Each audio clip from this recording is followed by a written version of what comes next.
Cái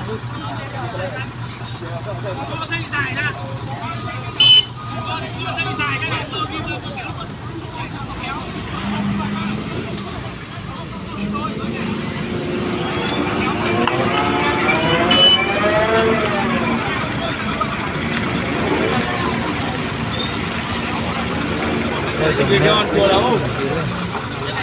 Ở trên này lạnh.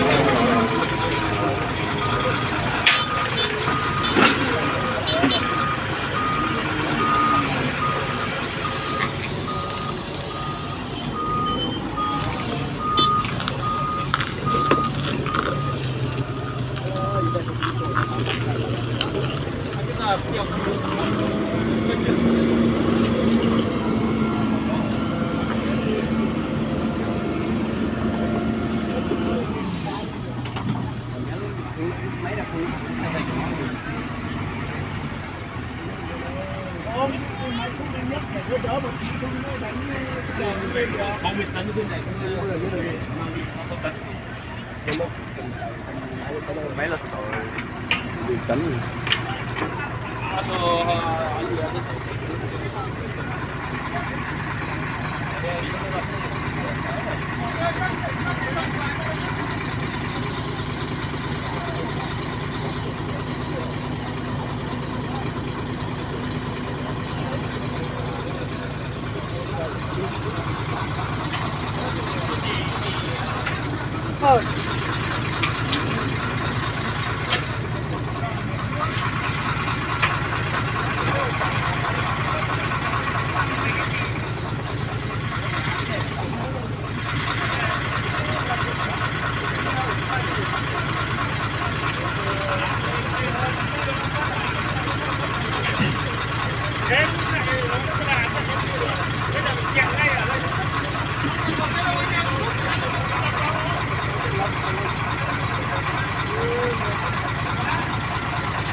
xe đi coi nó có thể nói là với con cả này nữa.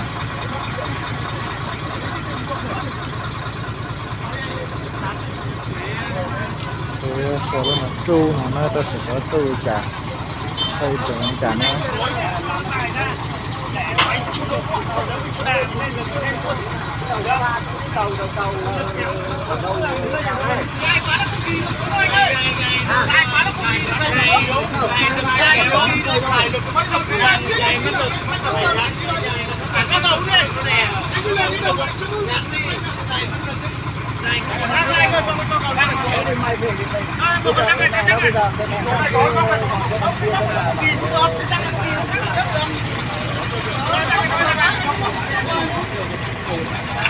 Cho cái răng này rồi chúng ta ghi xuống cái kia nó ghi xuống các bạn cho nó đi vào Cái chuyện nó lọt của nó để cởi cho nó.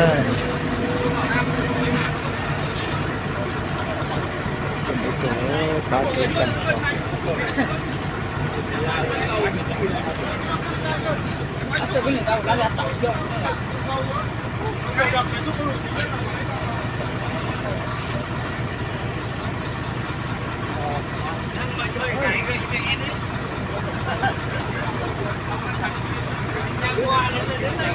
lên nơi cả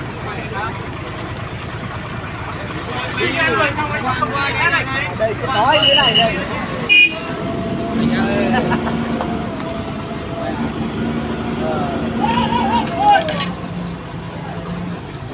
chưa bây giờ mới đang xử lý đang kéo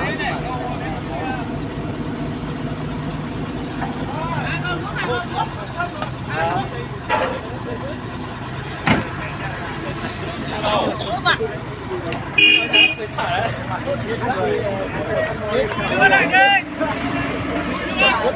Đưa lại đi. Trái ngoài đi, trái ngoài đi. lúc này anh người đéo lâu mới cứu được. xích nó ám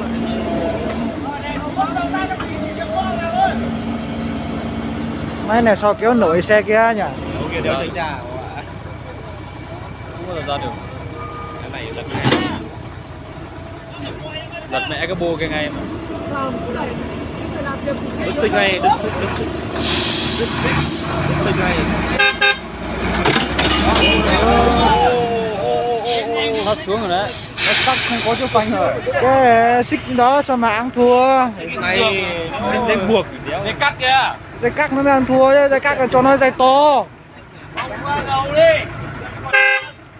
Xích này nó tựa nối. Cái này phải 2 cây 3 cây vào bây giờ không được nó. Xe này đi kiểu nào sao mà bị này nhỉ? Chắc không biết được. Cái này phải đi tiểu. Đứa may mà nó chưa đi xuống dưới nhỉ? Xuống dưới là chết liền đấy. Đấy, xích này còn may ra.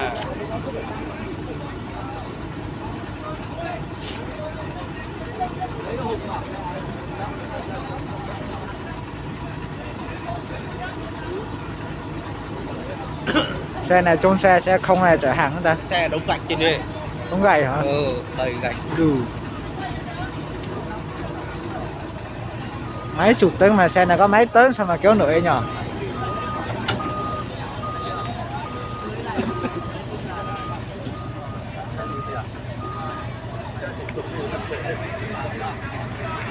Đường này nhỏ với công nó xe này dày quá khó đi ấy nhỉ? Các bạn phải lửa.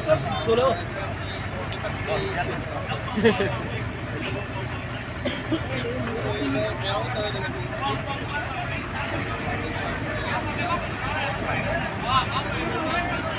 Bóc vào kia nó quật bô này.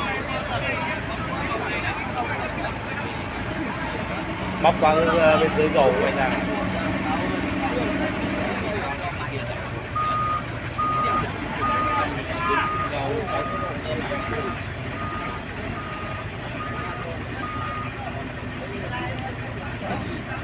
Kéo vào con này đi.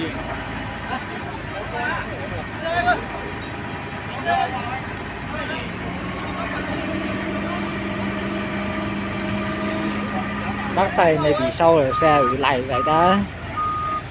Cái này nó rất cho móc ở xong móc con răng ở dưới chắc rồi nghiền tuột ngay. Mốt trên đâu có chắc. Cái răng nó mới càng cứng hơn.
Hay quá. Cái ông tay này chỉ này, ông này chỉ cách lặng. Mày xúc đẩy đi. Đây này mày xúc đẩy mông ấy. Đẩy đi chứ.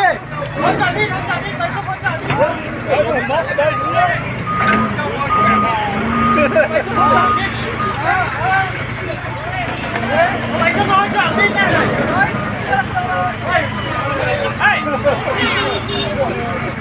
Đâu kìa này. Chuyển xuống nữa. Ôi. Cầm cái lên. Tay ơi. Chuyển xe ra 9 nữa. Chuyển xe ra 9 này thôi.